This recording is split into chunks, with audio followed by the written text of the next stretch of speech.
Okay, welcome everybody. This is episode 4 of Malt Travail, available on podcast and on YouTube. This is going out on the 11th of February. So obviously, depending on when you listen to it, it is a very cold Thursday evening, not quite as cold as in Bremar, where apparently it was a record minus 23.8 or something last night. And I'd normally be heading up there tomorrow because we normally go skiing in half term, and there seems to be that much snow in Scotland, so it's a little bit of a shame. So I might have to make do with a frosty garden. So everybody's with us again this evening. I am kind of having listened back to this. Obviously, I'm Mike. I think you kind of maybe mentioned that in the first one. I'm brother to Nick, and Bruce is a long-standing friend of ours. I was reflecting, Bruce. I met you on the first day at high school, which was year 7 in modern language.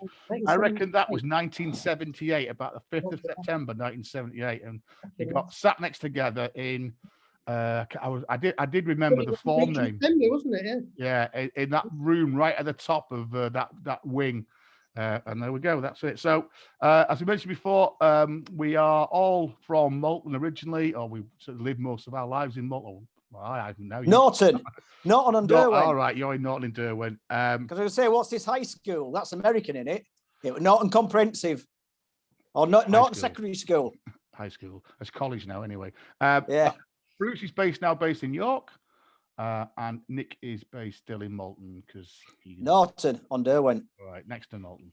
Right, yeah. So in this week's episode, well, we were going to do past pilgrimage. We thought we've kind of been setting the scene for the last couple of podcasts, and we were going to start thinking about some of our best trips as we plan for the future trips. But to be honest, when we started kind of writing down a few ideas, we just found that we were trying to, if you like, tackle too much, and it probably ended up being about an 11-hour podcast because Nick talks a bit as well. So we are going to split it over 3 weeks at least. And in fact, already in our little preamble tonight, we've realised that we've missed off Harrogate and Knaresborough, so we perhaps need to do a separate one for them. We've also got Sheffield. There's another one that we could do. Manchester, but we are hoping we are feeling spring-like, and obviously a week on Monday, Boris is going to tell us the route map out of this, and we are planning that our first trips, and we were hoping that we can do something live and do the kind of podcast on the train road, will be to Sheffield and then possibly to Manchester, hopefully in late spring, early summer. Fingers everything crossed, really, to kind of get us there and work us through. So I think we're just going to do our normal kind of catch up and go through. Bruce, I hear, tried to drink some beer this week. Bruce, unfortunately, was struck down with the dreaded C19 over the Christmas period. Bruce, what happened? What happened, Bruce? Oh, it was pretty grim, I can tell you. I did lose 2 stone per pounder. I didn't lose, obviously, but yeah, sadly, all my symptoms have left me now. The only thing is I can't taste a beer, a whiskey, or a pie, which, as they're my hobbies, is causing me a few problems, really. But yes, I'm hoping that with the week or two, we're back to able to try a beer. I understand you actually opened a bottle of Timothy Taylor's Bolt Maker, one of the nectar brews that we've talked about, and you tipped most of it down the sink, I guess. Or Ben drank it for you. Malty, yeasty, purifying stuff. It's absolutely bizarre what it does to you. Yeah, but 1 in 20 people. So we're hoping. Well, that's probably more reason that we get Bruce to Sheffield. I'm sure he'll be fully taste budded, beer budded, ready whenever we get there. Nick, are you drinking this evening? Oh, aye, yeah. Got 2 on the line. So keeping it Yorkshire, my first one, like you always do. I think last time I counted up, we had 160 breweries in Yorkshire. So if we keep going the podcast for a year, it'll take me about 3 years to get a bottle from each one. But then, in fact, I'm going to jump over the border with the next one. We have spoken about before. Once upon a time, there was a Cameron's brewery in Malton. So I managed to pick this cheeky little one up in Morrison's. They were selling it off for some reason, $1.32 a bottle for a bottle of Strong Arm. So I thought, well, I'll give it a go because I haven't had Strong Arm for a while. I think they do serve it still in the New Globe in Malton. I think they still have it on the pumps there. But as I say, I can't remember if I've ever had out of the bottle before. So that's going to be my second one, the classical Strong Arm. It's interesting that on some of the other beery podcasts that I've been listening to, the Sheffield podcast. They're talking about maybe that kind of, I guess it's almost kind of a strong, bitter brown ale kind of combination. It's strong. Ruby ale, isn't it? That's a ruby ale. Yeah. Ruby traditional, ale. very traditional. Yeah, they reckon that might be making a bit of a comeback.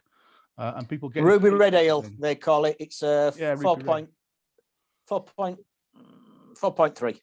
Yeah, And I was it had a totally unique taste, though, didn't it? Strong arm. Yeah, and it had that kind of nuttiness, and I always felt it always felt a bit stronger than it probably was, certainly when it was on cask. So that's interesting. So I've just finished off a one of my beer towns that I mentioned last week, Kodiak, which I think is their best seller, which is a very nice kind of citrusy pale ale. And then I've got another Buxton this week, like I mentioned those last week. Buxton Brewery. This is a more top pale in one of these little cans. And then from one of my flavoury boxes, I've got a very aptly named Come On Pilgrim, which is from the Loch Lomond Brewery. And I do quite like some of their beers as well. And again, nice little can.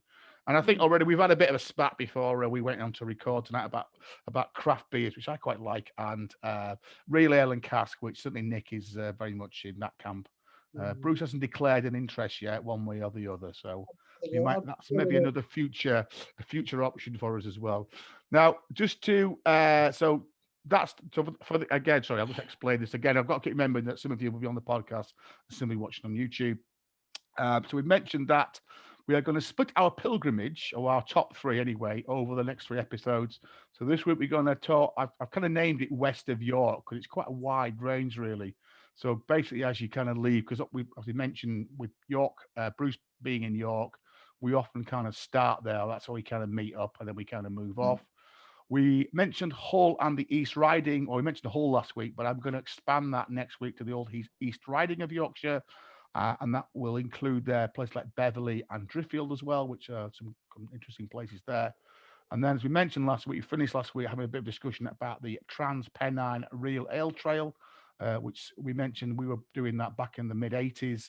And we also look at Leeds there as well. Again, I'm still not sure. I think Leeds might need to be a separate session as well, because that's another kind of mega beer place, isn't it? And Leeds, Bradford, the bits in between. Leeds and Bradford, yeah. And that's been. I must admit, that's been the problem when you start to kind of look at what's out there. As Nick was saying, all those breweries, especially in Yorkshire as well. And of course, we do need to make sure that we spread our wings a little bit wider. So certainly, I mean, Nick, I remember our last trip probably together was St Albans, which was quite a nice little drinking trip a bit ago. And we found HQ a camera, so they've got to get it right down there, haven't they? You guys were talking about last week, going across to Carlisle and Preston, which again is another thing we can maybe consider. And certainly, I've been on my pilgrimage down to Devon and Cornwall the last couple of years as well. And I know, Bruce, you were down there a little bit as well last summer, so perhaps pick those up as well. I think we need some jingles for these. So we just always want to start each podcast just a little catch up from the week before. So I'm going to call this section "The Beer Was Talking" because obviously certainly me and Nick we've had 3-4 cans. Thank you for there we go. There's our jingle. That's the jingle, yeah. A beery burp. We sometimes lose fact, as I think at the moment you're doing that anyway. In fact, I think we did quite well last week. My only faux bar last week was I kept saying that Congleton is in Staffordshire, even though it's kind of about 10 miles from me. And it's not. It's actually in Cheshire. It's got a Crewe postcode, but they can forget that. It's only just in Cheshire, sorry. So just to make sure any people from Cheshire get upset, Congleton is in Cheshire, only just. I think one bit of Congleton is actually in Stafford. Anyway, forget that. I think that was it. I don't think there was anything else we boomed up last week, was there? We were on good form. Yeah. So beery highlights. Bruce has probably not got any beery highlights. Have you been reading anything, Bruce, or listening to anything, or watching anything? Looking longly today, actually. Out to me shopping in Sainsbury's, and it all seems so massively attractive, and you can't have it. All the wonderful labels and the little cans with all the colourful designs. It's like a wonderful world waiting there. There's no access yet. Will there be craft beer cans, Bruce, you're talking about there? Yeah, they were actually. Not boring brown bottles with horrible old-fashioned labels. One swig and it's gone, a craft can. Well, mine's boring quite nice at the moment. Okay, Nick, beery highlights of the week. The weekend, I'm afraid, has to come to advertising another whatever you want to call it. Anyway, I'll cut it short. I had a takeaway curry on Saturday night. So obviously you have to drink lager with curry. Couldn't get hold of any Kingfisher. So I had a couple of bottles of Asahi, however you want to pronounce it, the Japanese brewer that now on Fuller's. So it was all right. It was lager. And then I am afraid I also succumbed to the advertising and sponsorship of the Six Nations Rugby. So I enjoyed a couple of cans of Guinness. I probably enjoyed the Guinness a lot more than I enjoyed the rugby, because what an appalling performance it was. But yeah, a couple of cans of draft Guinness. And as I intimated last week, I don't tend to drink during the week. I look forward now to my Thursday. So I say I've got the bottle of Black Sheep Ale and the Strong Ale lined up. In terms of other things beery-wise, Brewdog, what was the term that most of the brewers are referring to in January? Try-January, whatever it was called. Try-January, yeah, we mentioned that. So now we've got February, as far as Brewdog are concerned. So if you go in there, shop online, you can save between £5 and £10 on a case of their beers. They've got all their beers on there. And as I said, depending on how many you buy, you can save between £5 and £10. Well, you could be an equity punk and save that for a lifetime like I can. Anyway, that's another story. Yeah, they're still offering their I think last week, isn't it? They've got the shares on. Yeah, I think it's last week, I think. Yeah. I think they've achieved 88%. Going to France could be a mistake. The French don't like big cars. Yeah, we haven't got there yet, Bruce. We're going to come back to that in a minute. That's beer news. Hold your fire there. And then last week we were talking about how I don't like pubs rebranding themselves, just it seems sometimes for the sake of it. Just having a mooch through some of my local breweries. And whilst I love Cropton Beer, Cropton Brewery, formed in 1984. Those in the know will remember that they had a bit of a spat with Sam Smith's because they used a White Rose, and I think it was a Yorkshire Warrior beer that they did and donate to charity to, I think it was to one of the military veterans. So Sam Smith took them to court and said he used in a trademarked symbol of ours, even though the White Rose is used by everybody and anybody. I think it ended up that Sam Smith actually won the case, but I think they were both made to pay their own costs. So there wasn't an outright winner as such. So to stick two fingers up at Sam Smith's, Cropton Brewery then decided to rebrand themselves as the Great Yorkshire Brewery. And their emblem incorporated everything that you could think of being Yorkshire. Cricket bats, whippets, flat caps, ferrets, you name it. They stuck it on there. And even their bottles of beer, in fact, the beer caps on the bottles, it was great because they had little flat caps. I don't know if you ever realised that, but they were like brown and black checked, their beer bottles to represent a flat cap. So I thought, grand move, Great Yorkshire Brewery, but it now seems they've rebranded themselves C84 Brewing Co. C84 for, I think, obviously when they established themselves in the first place, 1984, and C, I assume, to stand for Cropton. So when I came across C84 Brewing Co., brewing out Cropton, I thought, hang on, is this a new brewery? But no, it seems that it all leads back to the brewery behind the new inn in Cropton. It seems that they're going to carry on doing their staple beers. And in fact, they're even looking to introduce some of their old beers. They used to do one called Monkman Slaughter, which once again was a darker beer.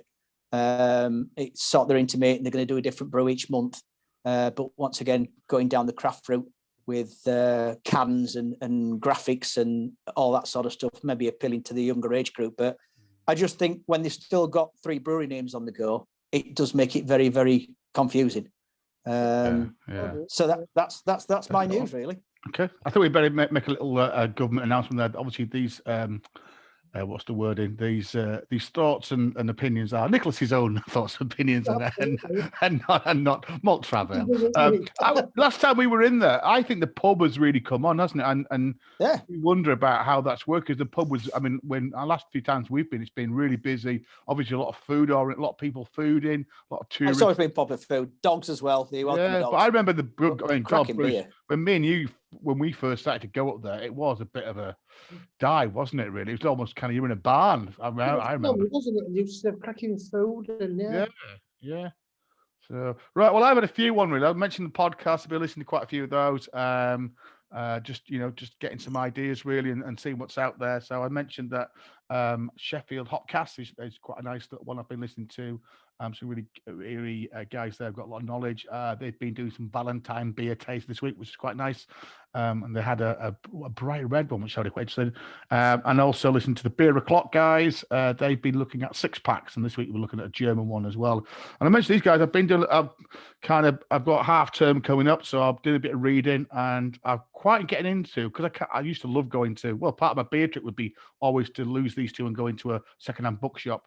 And currently I'm having to do it through Amazon. But the Amazon second-hand books is really quite good. And I've got some crackers this week. I've got Will Travel for Beer by Steve Beaumont, which is obviously, as it says, global beer trips. But actually, it's interestingly, there's a load very similar to ours. The first one I opened, it was about Burton, and it's literally, Bruce, exactly our trip in Burton.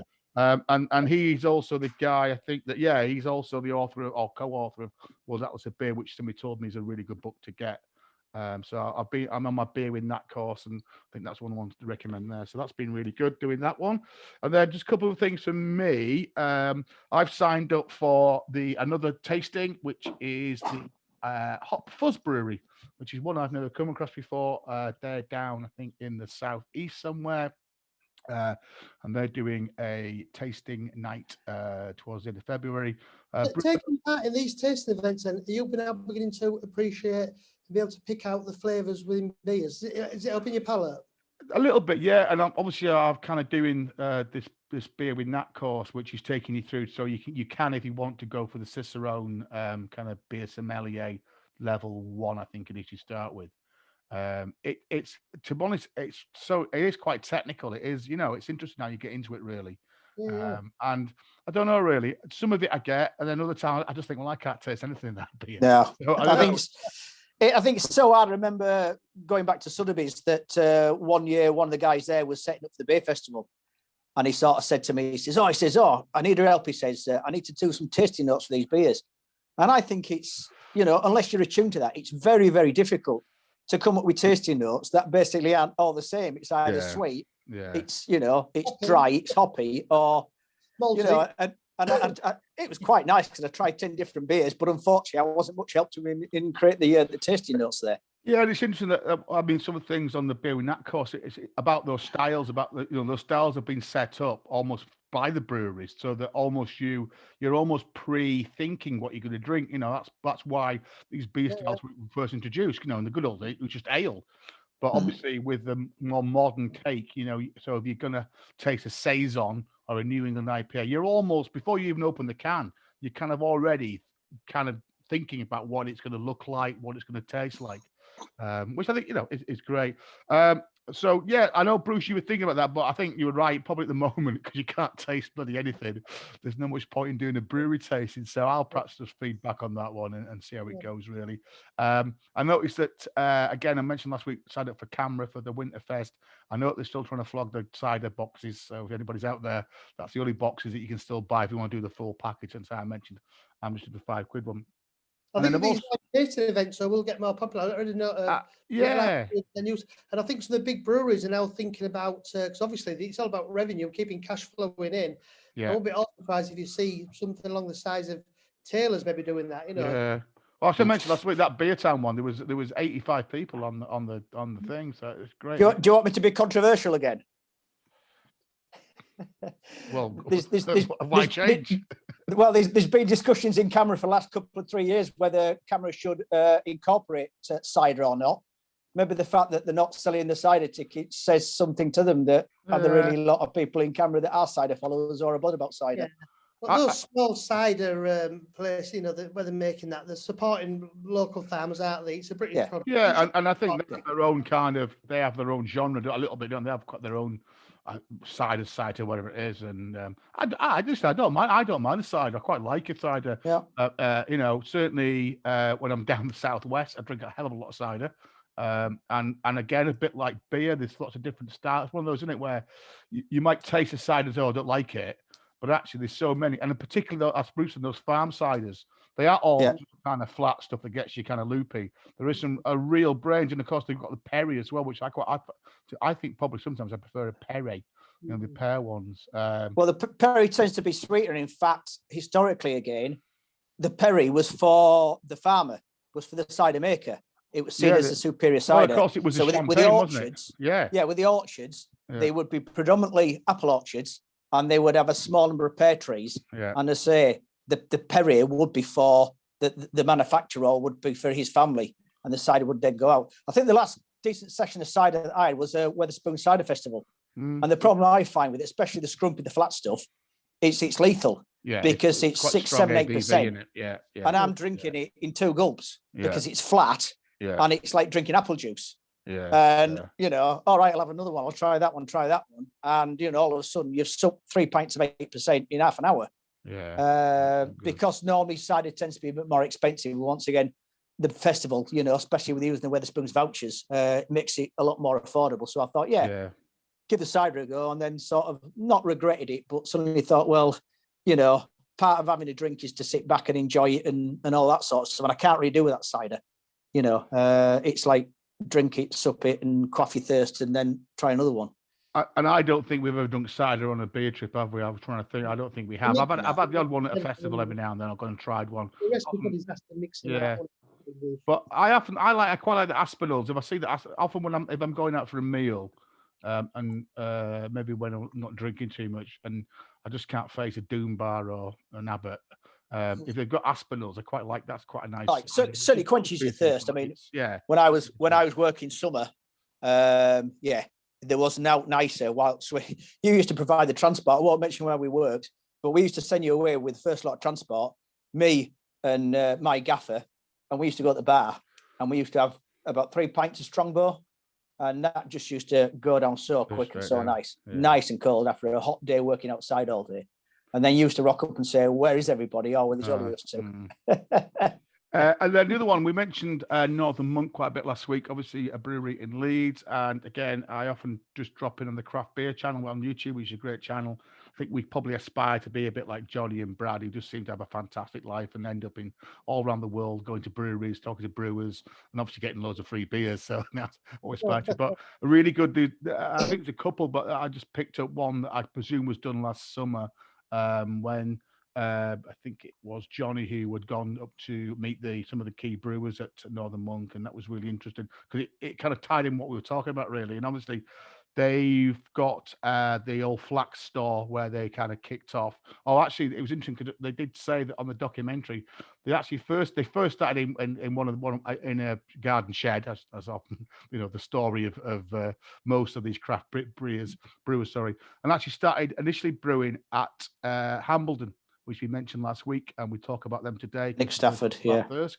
And whenever they could get in, do some cuckoo brewing, and then decided to go for it themselves. So they moved into the old Flax store, did quite a lot of renovation there. It looks fantastic. I must admit, I haven't been, but it looks a great place to go and have a drink. They've got some nice merchandise, actually. I was looking at their website. Well, they've put a lot of big thing on design and all. I had a can of theirs last week, if you remember.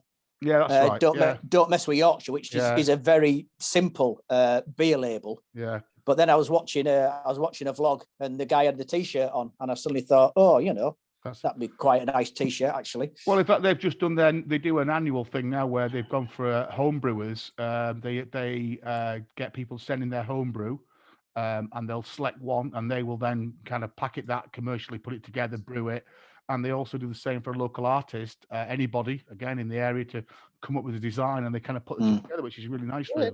Yeah. Bit like, I kind of got the sense of a bit like kind of Yorkshire Brewdog in a good way, in that these guys are really all about, the kind of locality, about heritage, about sustainability, about really making a difference, not just by brewing beer, but supporting artists and everything, which I thought was really good. And interesting, they were talking about they've just now moved into a bigger brewing plant in Leeds, Sydenham Road. So they're only doing now their OFS projects, their all Flax store kind of micro beers in the old brewery. They've also got a plan to open a brewery tap with a brewery attached in London as well. And in fact, they've just done a crowdfunding, and I think they raised 1.5 million. And in fact, they were saying that they raised 500,000 in 2 hours, which is just, and that's another. I think we're going to see more of that. We've talked about Brewdog already. I mean, they've raised, I think, 19 million in this latest equity release. So it's I think they're about 88% up to the target. Yeah. So that was 2,000. Just I think it was 2,168 subscribers. Paid or committed £1.5 million, and that's meant they've been able to move to the brewery and do all things there, which is fantastic. Also, they talked about landlord, that they'd gone across to Timothy Taylor's and they were honest and said, we don't do a bitter because we couldn't beat Timothy Landlord. Why would we try and compete with? And if you ask me what's the best beer to drink as a bitter, I'd say Timothy Taylor Landlord. We said we tried the Northern Monk bitter, it wasn't any good, so we just stopped doing it. And then that's the honesty we talked about last week a bit, certainly when Beartown were the same there. So interesting that one was interesting as well. So let's go on to beer news then. Great too, isn't it? Yeah. Go on, Ben. Sorry, Bruce. Well, the Northern Monk branding's great. It's such a strong. Yeah. And I think obviously they seem to be they're expanding the brewery. Then they're doing quite well. And I think if you're able to buy place at quite large venues in London and do them out, it's amazing how money that's there. So beer news. Some of this is kind of picking up from last week.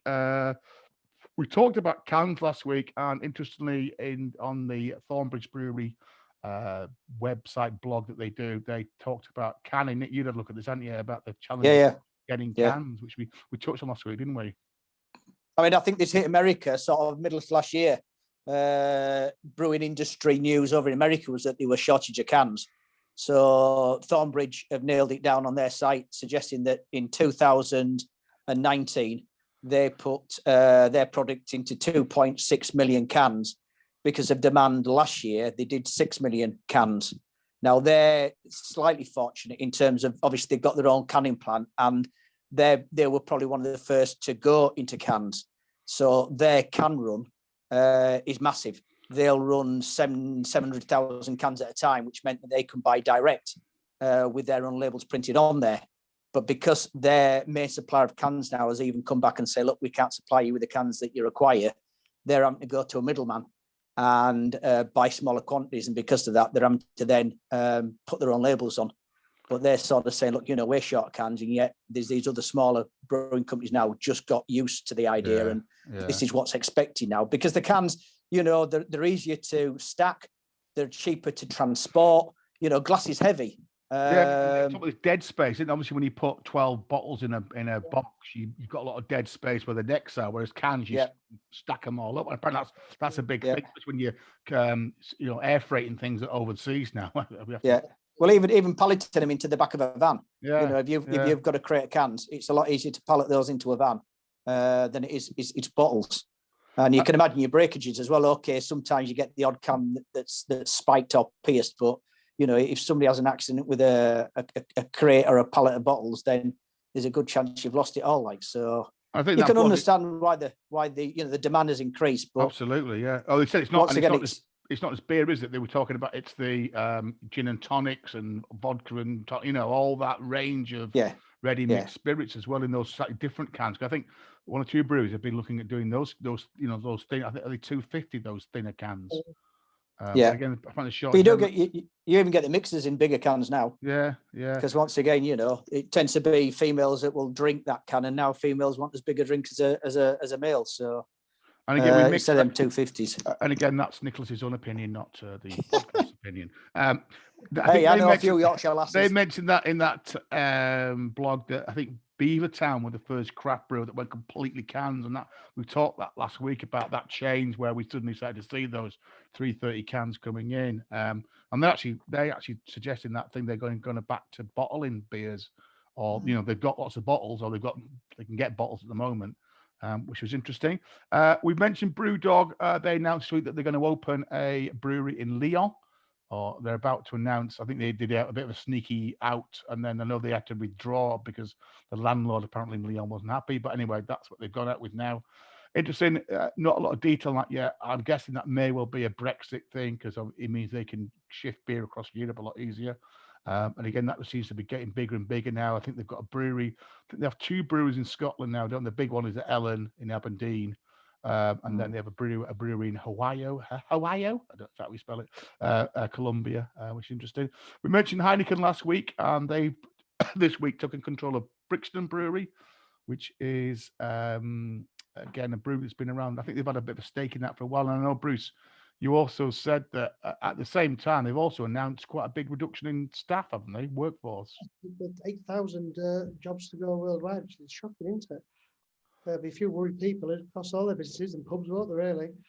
But again, we did say, didn't we, last week, I think they're blaming COVID, but it's one of those, well, a lot of their staff in the UK will have been on furlough. So is it, again, just using this as a little bit of a stealth to kind of, declutter, I guess, workforce or streamline workforce? Any brands will disappear as well. But, automation, mass production, not bothered about the quality as such. It's just press a button and there it's made. and outsourcing brewing Mass to production. whatever now. Yeah, and then linked to that. In fact, Heineken, in fact, are the only company, I believe, that have announced that they will be putting their prices up in April. All the other big brew companies have sort of said, like, well, we're not going to until we know which way the economy's going. Heineken have said they will increase the prices on the draft products, but the packaged goods, they're going to keep the price the same. Now, to me, that means they're putting two fingers up to landlords in pubs, and they're more than happy to sell their product through the supermarkets. You know, let's keep the supermarket price the same. But as far as there's going to be a lot of pent-up demand to go to the pubs, and obviously supermarkets, and they're going to take a huge hit as people go to the pubs.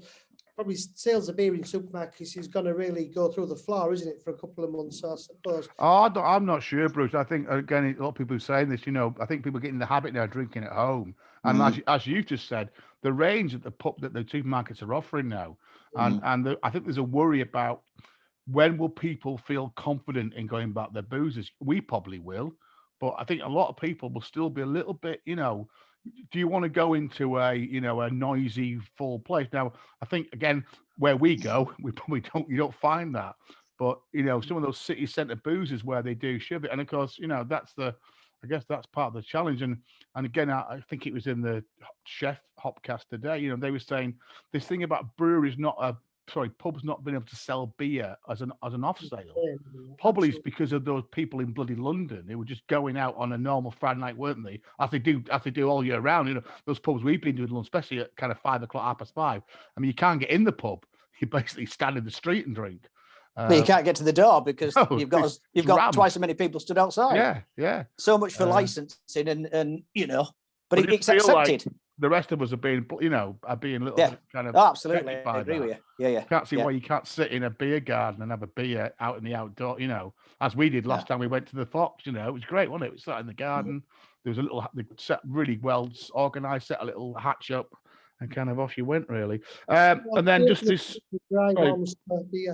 Huge help to the pubs if the weather's great this summer. It was a rotten summer last year, wasn't it? Yeah. You can get outside, it will make such a vast difference to. And then, hey, Bruce, I don't mind sitting in rain if it means you get a proper pint.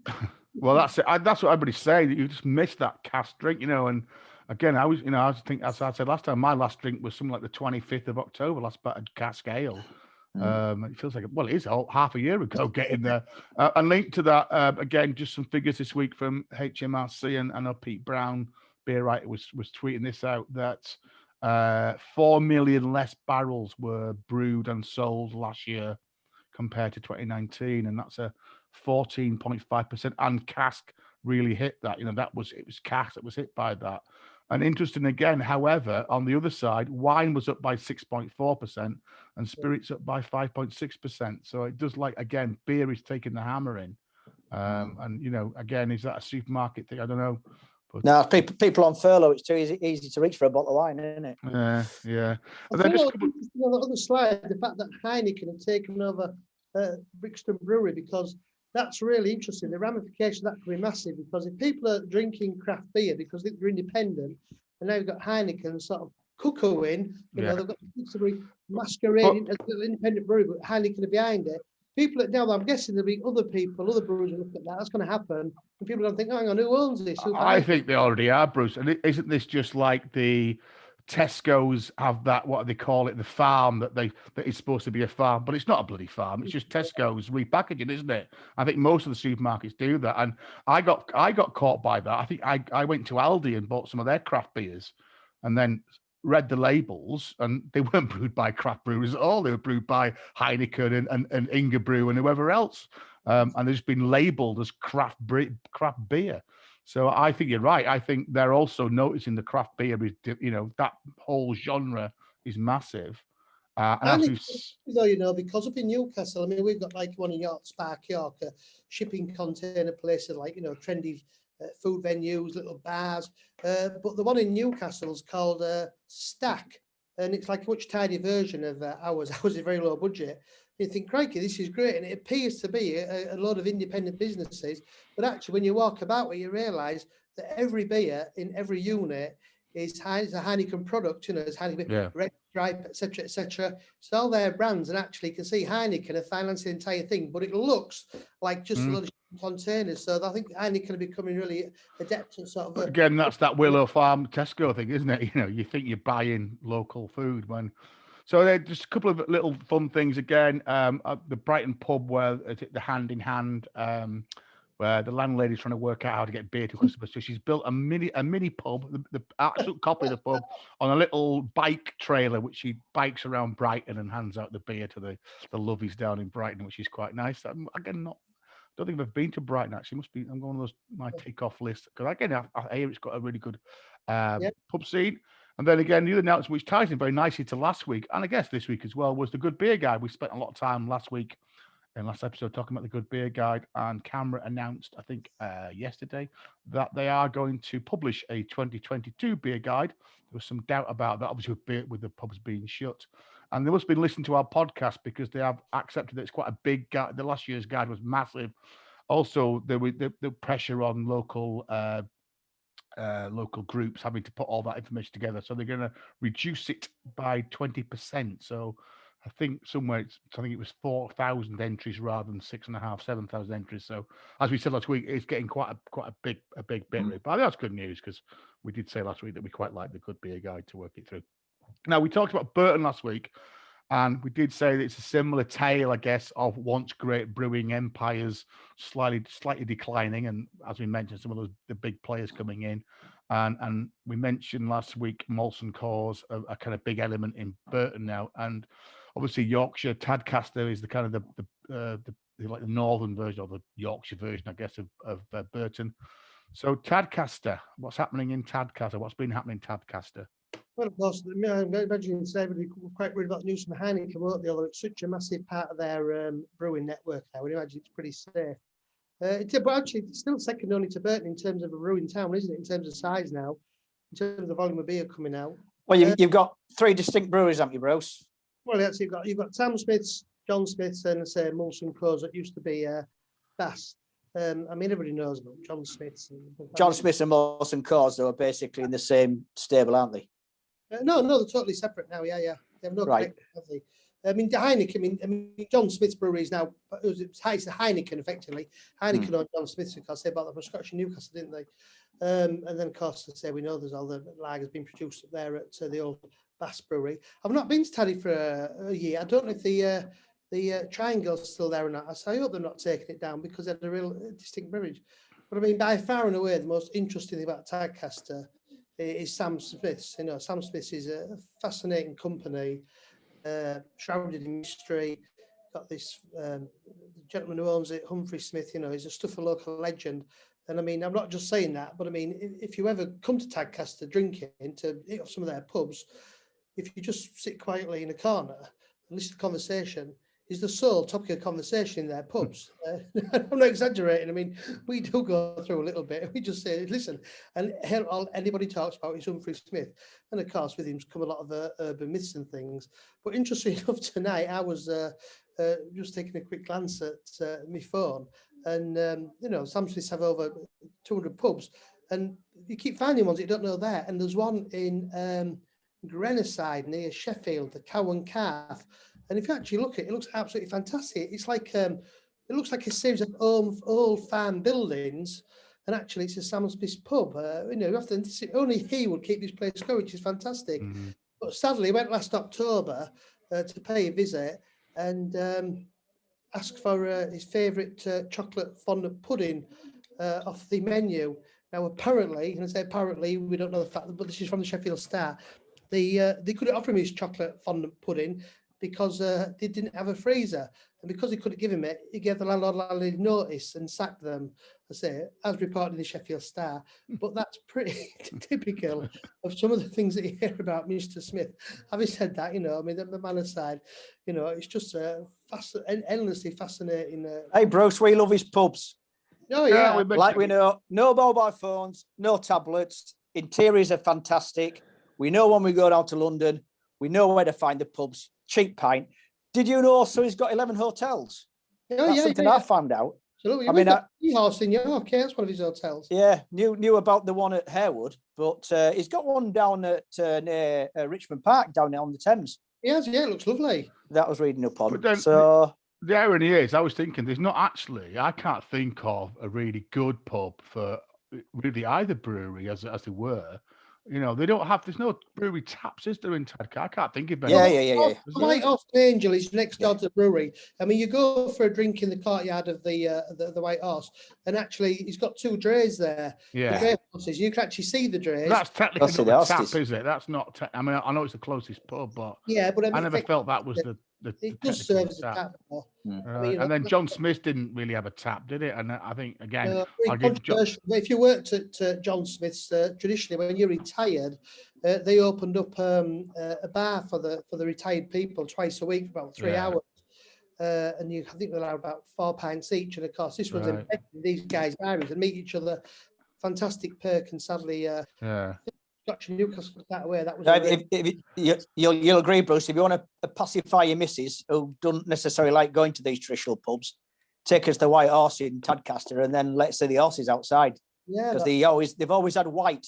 I don't know whether they're Shire horses or what's the other big horses called, Clydesdales. Yeah, but fantastic horses, and they actually still use them for delivery, don't they, Bruce? They do. Tadcaster. In fact, yeah, it does. It delivers beer once a week with the drays. And since lockdown, because Mr. Smith owns a huge farm as well, he's also been alongside his bottle beers, taking potatoes and vegetables right round all around Tadcaster, selling direct to people's doors. So, you know, he's really great service. You know, he's a strange figure, and we could talk about him forever. And I suppose going forward, we'll have to touch on their pubs. I mean, obviously, there is a ban on electronic phones and laptops, so showing them could be difficult. Televisions, radio, jukeboxes. And of course, they have been great value, haven't they? I know they put the prices up for COVID, but traditionally they've been cheap, probably sometimes cheaper than Wetherspoons in quite a lot of areas, certainly, you know, the northern side of the country. I mean, the reality is, they are some of the most underrated pubs in the country. Sorry, but and we said that an offer, you don't even know it's a pub because he doesn't allow any external signage apart from just the one sign, which is the name of the pub, but no. Yeah. But so Tadcaster was only a 2-pub town, though, wasn't it? It was Smiths and Smiths. I don't know of any other brewery. Because obviously at Burton there were literally, I think at one point, literally 100 breweries. But going back to the 60s, what is the Tower Brewery, which Molson Coors bought? That was owned and run by Hammonds for a while. But in fact, the Tower Brewery originally, it was founded by I think he was a farmer in the mid 1800s, and they were brewing in York, and then they outgrew their site in George Street, so they moved and set up a brewery in Tadcaster because obviously Sam Smith was already there. It's the quality of the water again. It's like Burton. Yeah, we've said the quality of the water. Yeah, spring, isn't it? So he established the brewery in Tadcaster, and I can't remember what his name was. And then it was a group of philanthropists who bought it towards the back end of the 1800s. And then, as I say, come round to about 50s and 60s, then Hammonds took it on. Hammonds they were originally based in Bradford, were they? And then obviously it was then changed hands, and then eventually that's Molson Coors. Because I've always wondered why it's called the Tower Brewery. I mean, there's a bit of a 1950s, 1960s little bit of a tower block there, but that isn't the reason why it was called the Tower Brewery, I don't think. No, but a lot of those breweries, Victoria, had the towers like we saw at Burton last week, where you put all your raw stuff went to the top of the tower, and then basically everything was run by. Yeah, no, I think it dates back because if you look at the old beer clips from that period of the 50s and 60s, it shows like an old ramshackle medieval tower. So whether there was a medieval tower originally on the site there, or whether it was referring to one of the towers in York or what, I don't know. Because I reckon it only got its Tower Brewery name when it moved out of York into Tadcaster. So whether there's still a tower there somewhere, I don't know. But that's history of that. I've just checked actually Molson Coors actually brew Haspel cider. That was me thinking it was some little traditional Suffolk cider. It's actually one of their key brands, Haspel. So again, it's I think I might have been called Aspinalls now, which are very posh handbags. But like you said, I think, you know what, I think again we need to kind of probably visit, because both the breweries do brewery tours, and it might be nice to kind of have a day there and maybe try and do both tours in one day, and then because Molson Coors do tours, Michael. brewery tour, then do a Sam's as well, and See No, how they it don't do goes. any brewery tours anymore. But it says on here they do. It says the website they do. What, it's John Smith's? Yeah. I think you get an invitation from a pub. I'm thinking, No, Sam Smith's. causebrewerytour.com. It's all there. Yeah, I don't know how much it is. I'll have a look for us in a minute. Because again, would you recommend going to Tadcaster for a drink apart from being in a brewing town? There's not a pub that stands out for me, I wouldn't say. I think I accept the Sam's one. Cause I remember from rugby, we used to call him one of the main road on the right-hand side, but the little crossroads. yeah, the little lads, a lot of the lads at rugby wouldn't drink Sam Smith. They didn't like it because it has got quite a particular. That's probably why I first started drinking Sovereign, because obviously that was their kind of keg, slightly stronger beer, wasn't it? Sovereign. The White Horse is a lovely pub. It's been a sort of renovated tradition, and the Royal Oak that you're talking about has they have the biggest roaring fire in winter. Yeah. Very much unspoiled. That's a cracking. Yeah. What's the Broken Bridge like, Bruce? Because once again, that was a bit of a, because obviously when Tadcaster flooded about 2 years ago and the main bridge in town got wrecked, Humphrey wouldn't allow the council to put a temporary bridge up on his land. So is it Thirsk's or is it Black Sheep that have that? And they actually renamed it. I think there's a bit of a Leeds Arms in it. I mean, I've only ever been to Sam Smith's pubs in Tadcaster. I thought, why would I do anything else? But they never look. Right. Well, that is on the other side of the town, isn't it?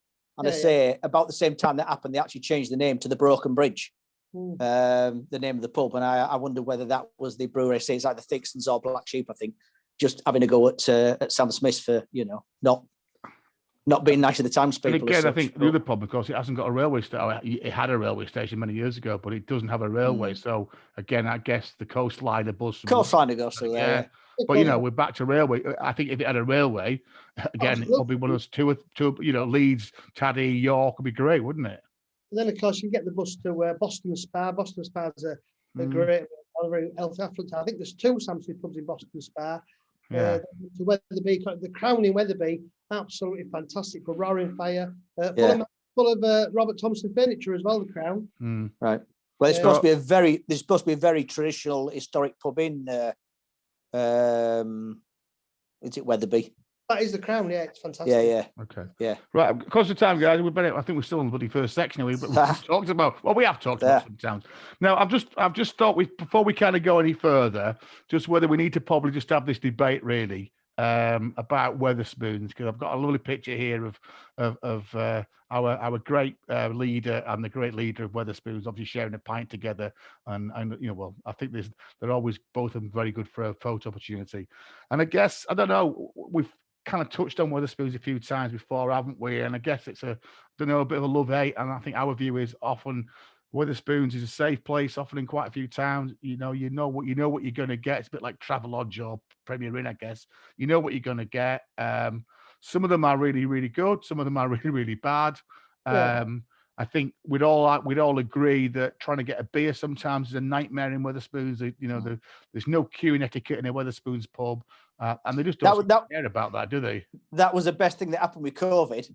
The number one table service. Yeah, true. Before table service came in, they established queuing lanes in all the pubs. Yeah. And I was often saying to the guys behind the bar, I hope this is one thing that you'll carry on doing. Because it's not the staff's fault.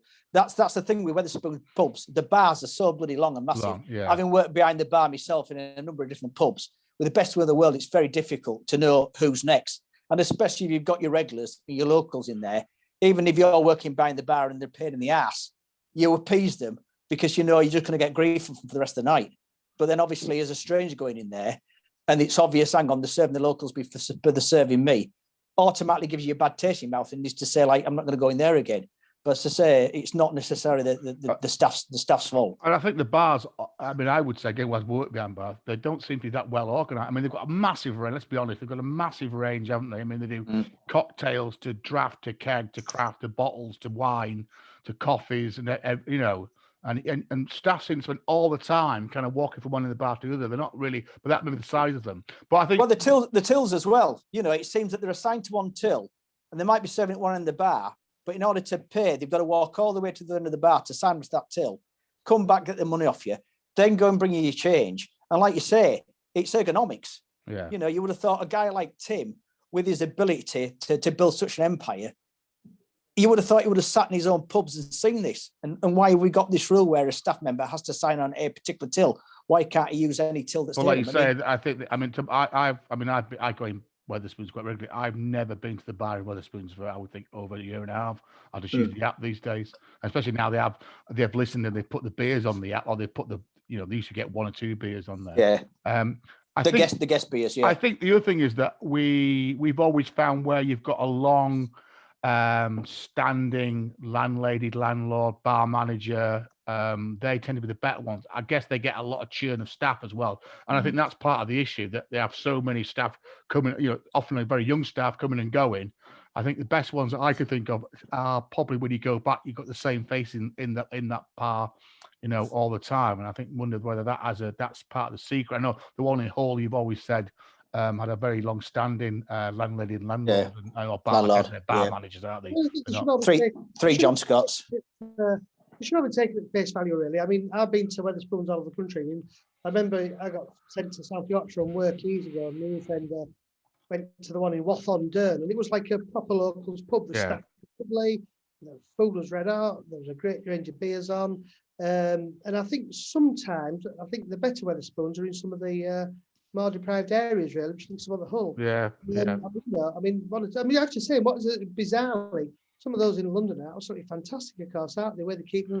And that's, to be honest, some of them are fantastic buildings, aren't they? And you've got to give the company, their benefit. They take over some buildings which would just probably drop to pieces because nobody else would have them, would they? Be pulled down, absolutely. Yeah. Or just be left derelict with boards up that side. Yeah. They do have great beer festivals. They do. You can normally get at least 2 or 3 local beers, as well as some nationals as well. I think the beer can be very up and down. Again, I think when you've got guys or ladies who know how to keep beer, it's great. But equally, you can get some very flat pints in lots of Weatherspoons, or they're not pulled right. But then there's no argument. If you get a bad pint, I've never had if I've had to take a pint back to Weatherspoons, they've never argued. They've changed it straight away. They've never even queried it. Yet other supposedly real ill pubs look at you as if you don't know what you're talking about. And hang on, if I throw that away, that's going to be £1.50, £2 of my profit's gone. Occasionally, begrudgingly, they'll change it, or often you'll get, there's nothing wrong with it, mate. And then straight away, we're not coming back here again, Whereas Weatherspoons, once again, that is a policy that Tim must have put in place. Anybody ever complains about the beer, it doesn't matter whether it's right or not, just change it. Yeah. And as we said, they do a cracking breakfast for £3.49 or whatever it is, which you can't really go wrong, can you? It's cheaper than making it yourself, I always think. I don't like bacon, I'm sorry. So are we saying then that when we talk about our towns now and our thing, I think we've been honest, we will have been to Weatherspoons on our trips. They're not always the first choice, but often, again, they're quite close to stations. They're quite, and certainly if you're in a city centre and you're maybe halfway between, often pubs a bit more further out. So I think with a normal caveat, take it as you get it. But I think we will, where we think it's worth going to, then we will recommend them. That sounds just extraordinary. You've got like the Weatherspoons in Harrogate, which is absolutely stunning. The old Winter Garden, which it's amazing, and they keep it in perfect condition. And it's almost revisiting a working museum. And when I said, then you had which is an amazing experience. And then you've got I had misfortune to go to Weatherspoons in Penzance last year, and which was a converted shop. And God Almighty, that was a rough experience.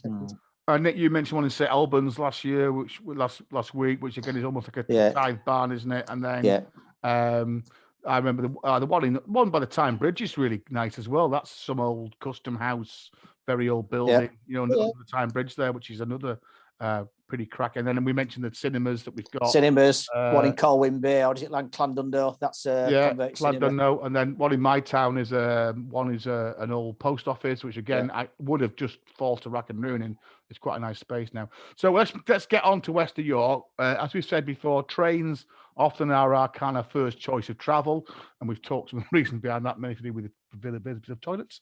The Wharfdale line is one that we often have taken, and that takes you from either Leeds or Bradford via, have you gone the Bradford way, Shipley, Baildon, Guiseley, Berlin, Wharfdale, the fantastically named Ben Ridding, which I always think is completely wrong end of the country, isn't it? It's like something either Lake Districtly or Scottish, and then ends at Ilkley, which is a nice little station with a booth Well, next to one it. of the high street must be the most central railway station.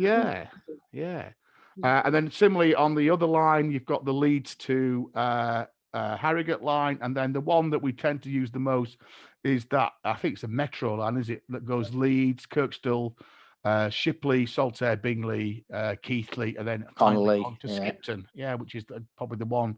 That's probably the one we've used the most, I guess, isn't it? That line there out towards Skipton. It's quite a nice line because it follows the River Aire, also follows the canal through away as well. So Skipton's not a dead end, is it? You don't bit scenery. You can go on from Skipton. No, or is it a dead end? You can then either go on to Settle, Giggleswick, or Morecambe, then Preston. That with Morecambe that way.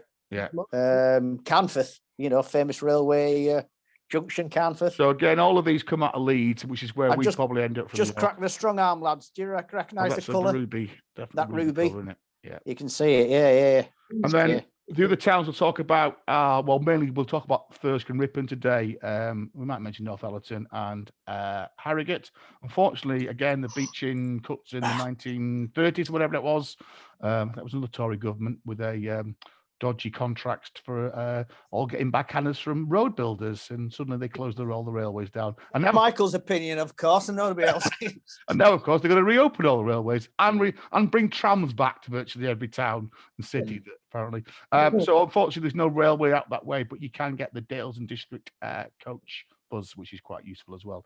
So I thought we'd start with kind of the northern bits, and I referred to it as the Shire, because it is a little bit kind of back in the sticks, isn't it? And our first kind of just roundup is Ripon, Thirsk, and Masham. I guess we've done these probably individually. These are done by cars. Really. Obviously, Masham's quite a nice run out. Because Transit have the bus that goes from York to Ripon. There's great links to. I'd go to Thirsk on the train, get the bus to Ripon, then up to Masham. You could probably stop at Middleham as well, and then we continue to Richmond. There's probably a great five-town beer trip through there, isn't there? The pubs in Richmond are as great as you think they might be for such a lovely town, really. Yeah. And then Ripon and Thirsk obviously got the race courses, so again, I think they do quite a good trade. So you've probably got slightly more pubs than you'd normally expect. And of course, I was reading about Masham, and Masham's only got 1,000 people living there. It's got two probably world-renowned breweries, with Black Sheep and Thigstons, which are literally a spit from each other, aren't they? They literally are a yard of ale apart. And of course, the famous story of Paul Fleets and the Black Sheep of the farm. I think that's a bad thing, actually, but he didn't want to sell out to Scottish Newcastle, which I think is very good of him, and set the brewery up. And I don't know, I would imagine now that Black Sheep probably out-brew and outsell Thigstons. Thigstons has now gone back into the family business once Scottish Newcastle got broken up. In fact, and then we've got two Weathers pubs here. So we've got the Unicorn in Ripon, which is on the square, which is quite a nice place, isn't it? And I know, Nick, you often a regular haunt of yours. And is it the 3 Tons in Thirsk, isn't it? On the marketplace. Yeah. And next to the Golden Fleece, which is probably where I probably would go first, although that's a bit hotel-y now, isn't it? Well, the one I'd write in All Hallowgate in Ripon's probably one of the best 100 pubs in the country. It's a traditional pub. It's got a roaring fine winter, got a fantastic beer garden. Beer, and a good selection of beers, hasn't it, as well? Long-standing landlord. On a Saturday afternoon, they pull down a TV and show the horse racing on his sport and terrestrial TV. That's a cracking pub. And again, both of these places have traditional markets, don't they? And most of these pubs are on the marketplace. And they are probably, a traditional, like a proper market, where on a Saturday, everything stops and they take over the middle of the town, and you can just about drive through them. But, and they are big markets. They're not just the kind of, whatever they get these days, closed stall and a guy selling mobile phone repairs. They're proper markets with good range. And actually, last time I've been to both of them, quite a few beer sales and cider sales and honey and stuff, and obviously butchers and good fisherman who goes to both these things. Booth supermarket in Ripon as well, that always have an excellent selection of real ales on, good prices as well. So if you come across a Booth supermarket, then it's always worth having a look in there.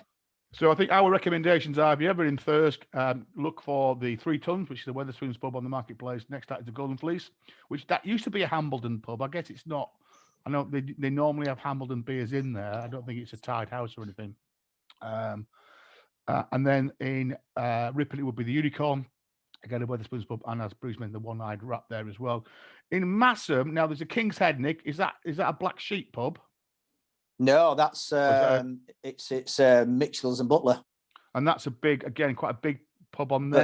But they have the full range of Thixons on. They have the Black Sheep on as well. Yeah. So yeah, you can sample the Thixons in there. And then just off the marketplace is the Bruce Arms, which is I've had a few drinks in there, which is quite nice. And that's behind that very nice toffee shop, sweetie shop, isn't there? Nice sweetie shop in Masham as well. Masham always feels it's a bit of a letdown, really.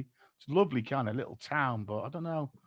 That market hasn't got many shops in it, has it? You know, you expect more shops and things in there. But and then of course the brewery, you've got the bistro and the bar in Black Sheep, which again I think is quite a nice place. And now with Theakston's, it used to be the White Bear, it used to be the Tap, which is the pub literally as you drive into the brewery, and famously has got a stuffed polar bear. It's not over the bar, is it? It used to be over the bar. It's kind of one side now, but that's now a 4-star hotel, and they do the beers. But then there's the Black Bull in Paradise, which is now the Theakston's Tap as well. And I think that's well worth a visit. And both of those breweries are lovely little breweries, very old, very traditional. Well, no, Black Sheep isn't traditional, but I think they still feel traditional. And normally good beers. Again, as we said last week, taste fantastic because they're almost straight from the room. The Black Sheep, the brewery's stunning. Actually, I've spoken to a couple of landlords, and they say Black Sheep's a really difficult beer to keep. You know, it's incredibly lively. It's hard. The bistro's good because you can go in. They've got the shop there. Obviously, you can have something to eat, or you can just go in there for a beer. Yeah. Whereas, you know, a lot of the brewery taps as such. I remember we went to Jennings in Cockermouth. Me and my other half went in there and sort of walked into where the tap was. And she said, "Oh, are you here for a tour?" And I said, "Well, no." I said, "I've done the tour before. I've just come in for a drink." She said, "Oh, well, we're not really able to just let people have a drink." And she looked me up and down, looked at our lass and said, "Oh, I don't think you're going to cause us any trouble. Like, so yeah, you're all right having a drink," like, which was a bit weird, but whether that's something to do with their licensing, I don't know. Whereas a Black Sheep, you can rock up there, you can go straight into the facility, into the visitor centre area. And I say, you know, under no obligation to take a tour or to have a meal, you can simply go in there and have a drink. Like, so that's the nice thing about the Black Sheep. And again, you don't have to get past any turnstiles or any ticket offices or booths to be able to go and have a drink. Like, and again, you could do one of those flights, can't you? There as well. I think last time I went there, I actually. Oh yeah. Yeah, they were one of the first people to introduce those. To be honest with you, you do tend to just have Black Sheep going out the bitter, but I mean, I think Rig Welter, Ram Tam. I know they've got a few more now, haven't they? Got a few more. Just looking now, they've got Black Sheep Ale, Golden, crafty, haven't Golden they, as well? Sheep. And as you mentioned last week, they're also doing Terrier, Guzzler, and Minster Ale again on behalf of York, or as part of York as well. Yeah, they are York. The Orange Stout is one I would like to try at some point. I've never had the Orange Stout. I'm just looking there now. The chocolate orange stout. I've not come across that. They've got a pop-up shop in York actually, which I think we will still close currently. But I think that's going to visit the range. Should mention actually, when you're ripping it, be very remiss to mention that if you've got the One-Eyed Rat, there's a cracking fish and chip shop directly to its left. Great example of a proper Yorkshire fish and chip shop. They still use a beef dripping. So if you go there on a cold day and you've not had beef dripping batter before, what you'll find is that all of a sudden your fingers will get encased in a white substance that will then set hard and takes loads of washing off. Your fingers. What happens if you're a vegan, bros? Well, yeah. Anyway, talking about chocolate orange stout. Remember my Black Forest Gatto at Christmas, bros? Oh, going back to Sam Smith's pub. That was a bottle of Sam Smith's chocolate stout, and they do a wild cherry beer bottle. Yeah, so I bought two bottles and mixed it together. That was a Sam Smith cocktail. That was, yeah, Black Forest Gatto cocktail. Right, let's Sam Smith's. Come down a little bit in the Dales, and we're now going to be calling into Ilkley and Otley, which sound very close together, but actually they're quite a way apart, aren't they? On a slightly different kind of route south of Leeds. We had to get a bus, didn't we, bros? We did in Stockholm, yes. So I think again, Otley's not on the rail link, is it? No. No, there's no train station. But you can get, most buses out of Leeds West go to Otley, don't they? Eventually. No, well, what we did, we went to Ilkley and then jumped on a bus from Ilkley to Otley. But do you remember, Bruce? We went via Menstone, and that was surreal again, wasn't it? Walked miles to find a Sam Smith's pub. And it had a tiki bar in it. It did, yeah. It was very It like took us. This is like 3 years ago. It took you back to the 1970s. There was like it was like a reeded roof to the bar area, wasn't it? And it was like a tiki bar.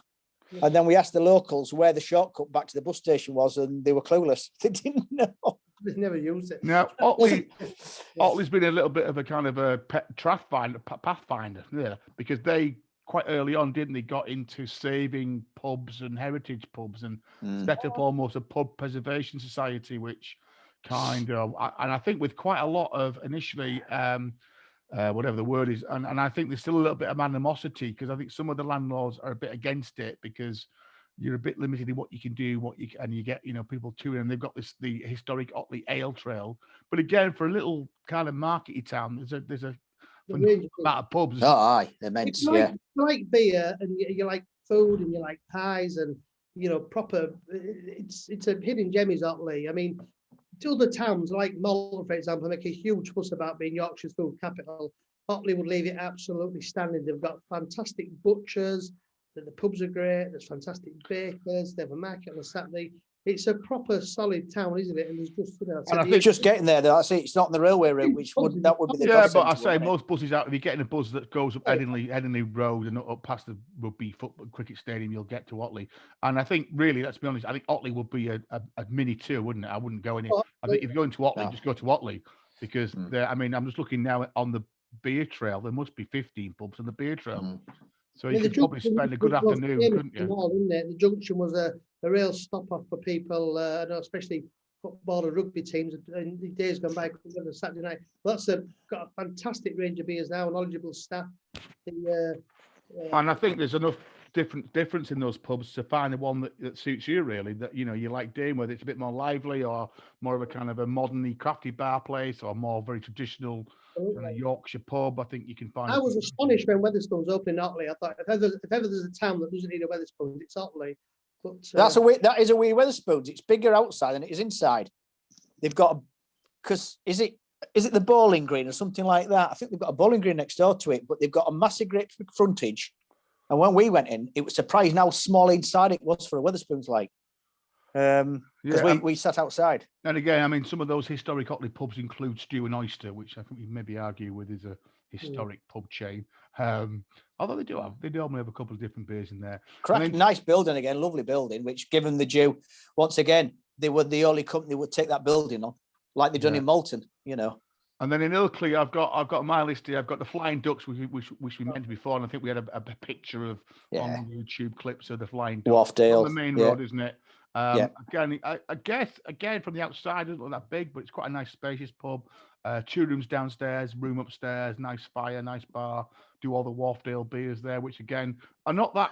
They're not that common, are they? And probably that's the only place I've actually drunk them. And I like Wharfdale beer. Yeah, like the best bitters and the Golden's nice.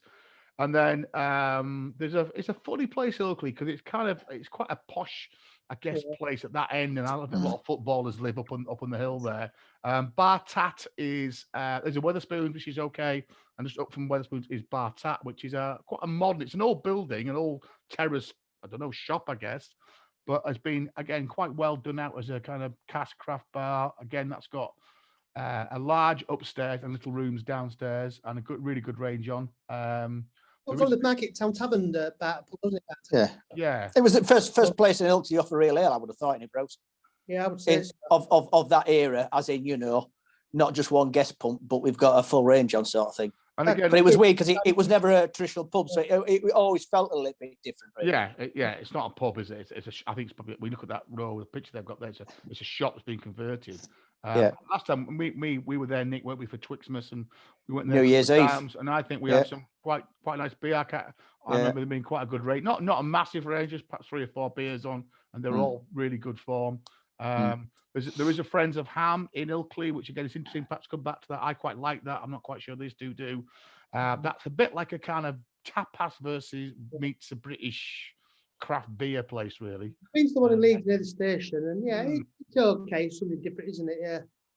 But they do offer Cask beers, and again, they're normally in pretty good form, and often again a local brewery. So I think either of those are worth a trip, really. Ilkley's probably best to do as a bit of a step up, maybe a trip out from Leeds. Now, on that line on the way back, I'm just going back, I'm just looking back at that line, that Wharfdale line. I don't think, is there any other pubs on that line that we probably would go into? So you've got Ben Ridding, Burley. There's a good pub in Burley, isn't there? You mentioned Menson's not a great place. It's one of those that is open, is closed, is open, is closed. It's one of those that you need to do your own work with, really. Shipley I again. wanted to knock off the Sam Smith's pub in Menston, say you've been there once. Would it this recommend? It's a walk though. It's not next to the railway station. It's a good Yeah. walk. It's Menston's sort of like it's a linear commuter village now, although it's a traditional village. So you've got to walk out and say we had a good old walk down there, and it was surreal, really. But once again, Sam Smith. That's the only problem with Sam Smith. Sometimes the landlord, landlady, or the managers are here today, gone tomorrow, at the drop of a hat. So you need to be checking that it's open, because there's no point walking all the way out there to suddenly find out there's no manager in the pub and it's closed for a week, 2 weeks, a month until they can find someone else to go in there.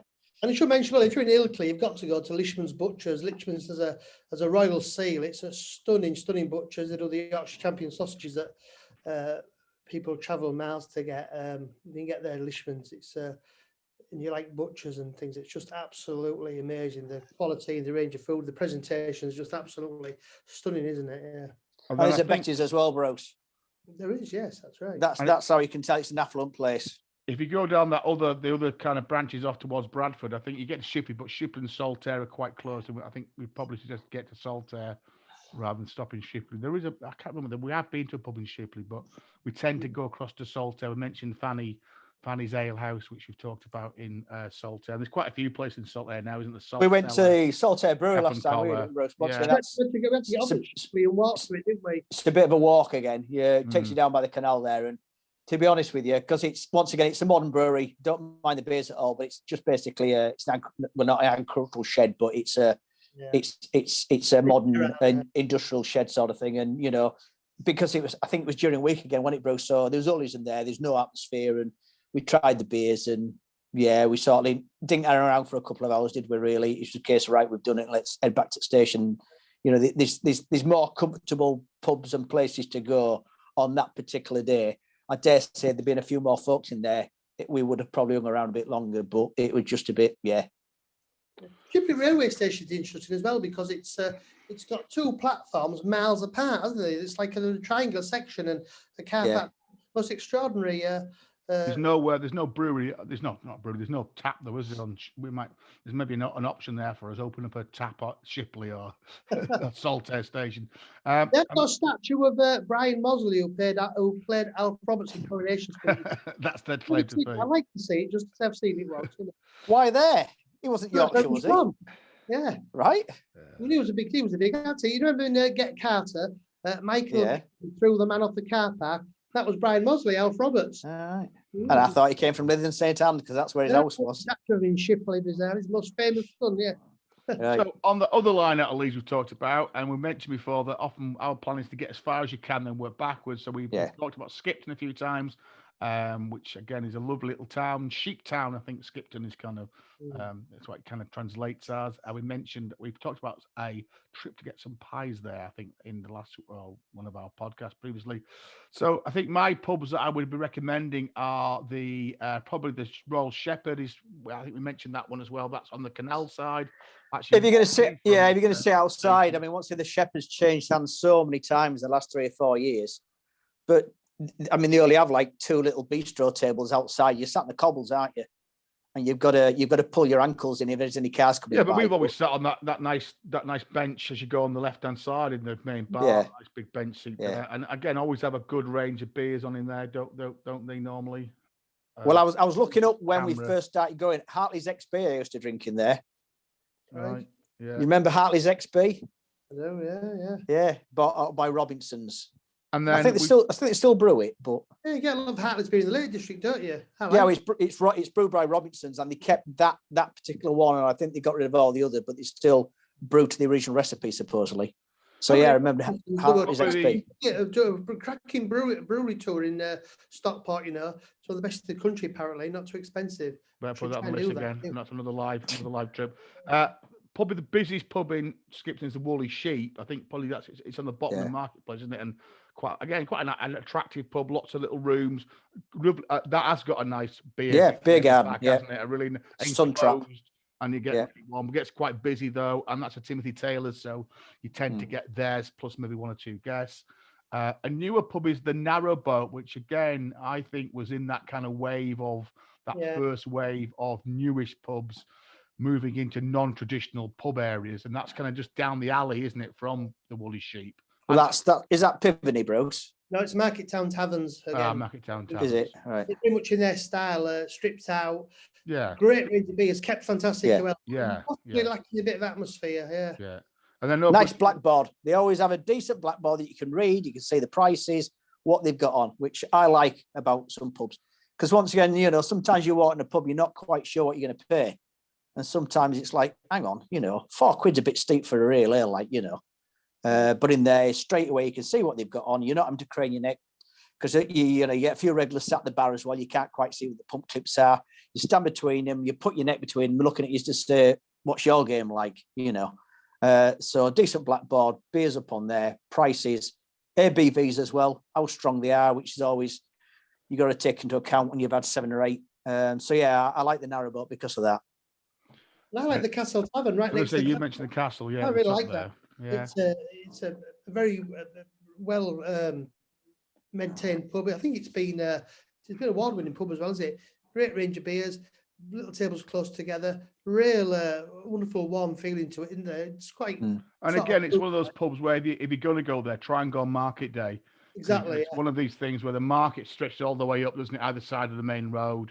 Yeah. And again, it's a huge market, probably bigger than Ripon or Thirsk. And I guess you do get a lot of people coming in. So a lot of the farmers and families come in for market day still. And so the pubs are quite lively, but, in a nice way. And you get to see a bit of life. And you do get kind of, the Yorkshire shepherdess kind of coming down with 18 kids and a couple of sheep probably, and it is quite nice. And if you want to do the cultural thing, the castle is actually at the end of the high street. Yeah, and it's got a lot of history. I think it's the most intact castle of its kind in terms of its roofed. It's still got a roof on it, predominantly the biggest pit of the castle.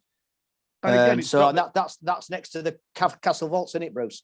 And then the pie shop across the road, it's got the canal. It's got a bit of everything. Skipton. It's quite, and obviously, on the edge of the Yorkshire Dales as well. And then there is a Wetherspoons, the Devonshire, which again is actually I think that was a hotel. And Devonshire, I think, is the name of the family that have the castle. That's I remember that's been a huge Wetherspoons as well. But again, I think last time we went in there, they had a good range of beers and if you really always have local beers in there, energetic Nick, they could always do what we did, which was walk from Ilkley to Skipton, over the top there. It's probably about a 7-8 mile walk. We did it on a lovely winter's day. Fantastic views, and you end up virtually outside the Wetherspoons, and it's kind of an old Drovers Road, isn't it? And most of it is you walk along the top of the ridge, Drovers Road, plus I think a bit of a Roman road in there as well. That's doing as well. So Skipton's definitely a place. It's one of those places that people might not think about, and I guess it's a bit of a kind of way out from the big York, etc. But well worth a little visit. As we said, it's got a bit of everything. But I think for all of these, do have a look on the market towns. And I think there was a North Yorkshire markets where you could just check what markets are on as well. Right, we've talked about Keighley a lot, so I'll probably just quickly catch up with Keighley. And I mentioned Bronteland, Haworth, because you can't get the steam train. And certainly for us in the very early days, and for those on YouTube, there are some very, very old pictures of me. I think that's probably out with Bruce outside a couple of Keighley pubs, and I'm eating a pie in one of them outside Brigadiers Arms. We mentioned that with our Stonewash jeans as well. Look at them, jeans. And the Grinning Rat, which is no more, which was always a cracking pub. Again, it was a pub always a bit, I don't know, Bruce, always a bit risque going in there. It had an interesting clientele, and it was either very quiet or full of people. It was the first ever pubs that was kind of owned by a collective of camera members. That's right. Yeah, that's right. Yeah, and loads of hand pumps. Then it had like a nightclub around the back as well, though, didn't it? As you walk through, a bit like the Rook and Gaskell. Always reminded me of the Rook and Gaskell in York. Very similar, kind of long, thin pub, I guess. With when they say we've mentioned the Bolt Makers, which is probably our first choice in Keighley. The Volunteers Arms was another pub that we often. I think that's still. Lovely, right, yeah. more. No, not last time me and Bruce went in there. And No, that's probably on its last leg. So I guess it's the cricketers, but I think Keighley's unfortunately a little town that is just has, typical former industrial town that has really suffered a lot of demise, hasn't it? And he's probably on its kind of, whatever, hind legs at the moment. Weatherspoons, once again, interesting. They actually acquired one traditional property and then they've managed to buy the one next door. They've completely ripped it out and they've created a massive glass-covered beer garden. Wow. So I've not been in it since they've done that, but I went in it before and it was all right, pretty nondescript inside. But the side that I've been passing the car now and seen it, and I say they've literally taken one block and just created a sort of like undercover beer garden there. So that would be quite impressive, I would think. But I say I've never actually not been in there yet. And I'm trying to think. Last few times we've been, to be honest, we've only just nipped out, gone to the ball maker, then got back to get on the train to go to Haworth. To be honest with you, we must look at the cricket grounds next time we go. So I think it's still open. Yeah, so the sign's still there. We've not been in for a lot of years. Yeah. And again, we've never been on a tailor's tour, so that might be something else we should do. And I understand their tap's quite nice as well. So I think probably that's one of the ones we need to go and revisit, isn't it? And remiss and go back on that. Pop the train at Oxenhope, there's a pub there, isn't there? And, yeah. And we definitely suggest if you're up that way, get on the steam train. If you and again try and get on the steam train rather than the diesel train, which they sometimes run. Go up to Haworth, do a bit of Bronte walking. Again, Haworth's a bit one of those. Famous streets. It's not actually the street they use in the old always had it, but it's very similar. It's cobbled, very steep. A really interesting array now of shops and including a couple of bottle shops. And I would say pick any pub really. They're all pretty much the same in Haworth, aren't they? There's a Timothy Taylor's pub halfway up the hill. Yeah, one at the top. Two pubs at the top. Yeah. And the hotel at the bottom, which we've been in before. Yeah, so that's worth going to as well. Check if the train's got the rail air on as well. Yeah. Well, I think the steam one tends to have that on, so I say I would just try and check. And obviously, unfortunately, they don't run the steam trains all year round because that must be a volunteer in the main, isn't it? Most of the guys that work on that are volunteers with a small. Those stations are so well kept, though. I mean, absolutely fantastic. So that's been a bit of a whistle stop tour. What I'm going to try and do is I'm going to try and write all those pubs down. And perhaps put them on the kind of pub page. So again, if anybody is thinking or would like to go there, just our recommendations really. And if again time allows, at some point we might just try and extend that a little bit and just give a little bit more information about those to work it through. So the plan next week is we're going to look at Hull and East Riding and have a think about the kind of again things. Just recommend a few places there as well. So I think that's probably about it because I'm sure we've gone over the hour mark again. So just a reminder, if you could, please leave us a review somewhere. We're available on Podbean, on Apple Podcasts, and on Google Podcasts. And we're also available on YouTube. Again, if you get a chance to look at YouTube, we have a few pictures that we kind of look at. Helps keep us on track, really. Some photos, etc. So again, if you do get a chance, look at the YouTube channel, which is Malt Travail. And if you want to follow us on Twitter, it's Malt_Ale.